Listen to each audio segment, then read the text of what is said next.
តែកុមារ ADHD មានផលប៉ះពាល់ឬក៏ផលរំខានអ្វីខ្លះសម្រាប់គាត់ចាអញ្ចឹងតកតងនឹងផលប៉ះពាល់សម្រាប់កុមារ ADHD គឺនេះខ្ញុំលើកយកចំណុចទី2តកតងនឹងការឆេវឆាវឬក៏ភាពឆេវឆាវរបស់កុមារ ADHD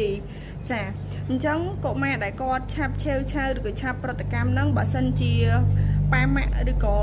យើងអត់បានយល់អំពីបញ្ហារបស់គាត់ទេឬក៏អំពីចិត្តគំនិតការគិតរបស់គាត់ទេយើងអាចនឹងធ្វើឲ្យគាត់ឆាប់ប៉ះទង្គិចឬក៏ឆាប់ឆេវឆាវនឹងជាដើមខ្ញុំឧទាហរណ៍ថាតកតងនឹងគាត់ចង់ធ្វើអីមួយដោយខ្លួនឯងឬក៏គាត់ចង់ធ្វើអីមួយយើងខ្ញុំឧទាហរណ៍ថាយើងទៅចូលរួមមួយគាត់ឬក៏យើងត្រូវប្រាប់គាត់ត្រូវឲ្យគាត់ធ្វើអញ្ចេះធ្វើអញ្ចោះចឹងទៅលក្ខណៈថាជួយគាត់ដើម្បី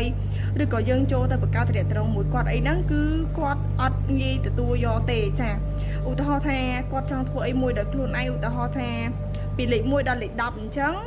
យើងចង់ឲ្យគាត់ធ្វើតាមលំដាប់លំដោយអញ្ចឹងទៅតែការគិតរបស់គាត់ឬក៏ចិត្តរបស់គាត់ហ្នឹងគឺគាត់ចង់ធ្វើអ្វីដែលគាត់ចង់ធ្វើឧទាហរណ៍ថាគាត់ចង់ធ្វើលេខ9មុនឬក៏លេខ10មុនអញ្ចឹងបើសិនជាយើងប្រាប់គាត់ឬក៏អីមួយគាត់ហ្នឹងពេលខ្លះគាត់ខឹងគាត់អត់ចង់ធ្វើឬក៏ពេលខ្លះអាចកិច្ចវេះពីកន្លែងហ្នឹងគាត់ថាបានដែរឧទាហរណ៍ថាប៉ាម៉ាក់បរៀនគាត់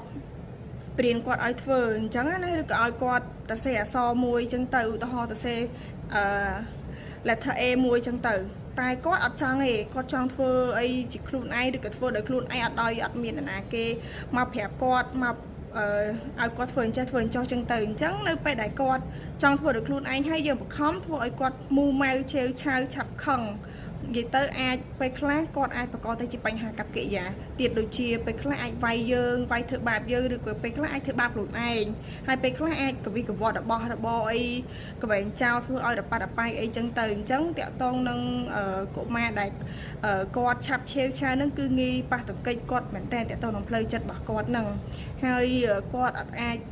គ្រប់គ្រងអារម្មណ៍បានឬក៏ធ្វើតាមយើងបានទាំងអស់ទេអញ្ចឹងប៉ាម៉ាក់តតែស្វែងយល់ពីគាត់ឲ្យបានច្បាស់លាស់សិនតើគាត់ត្រូវការពេលវេលាប៉ុណ្ណាសម្រាប់ការធ្វើអ្វីមួយឬក៏គាត់ធ្វើដោយខ្លួនឯងចាអត់ត្រូវការអ្នកបង្ខំឬក៏អត់ត្រូវការអ្នកប្រាប់ទេប៉ាម៉ាក់ត្រូវតែស្វែងយល់ពីគាត់បន្ថែមទៀតដើម្បីកុំឲ្យគាត់ឆាប់ឆេវឆាវឆាប់ខឹងដែលធ្វើឲ្យអារម្មណ៍គាត់អត់ល្អអញ្ចឹងតើតើនឹងការរៀនឬក៏ការធ្វើអីមួយគាត់អត់អាចគ្រប់គ្រង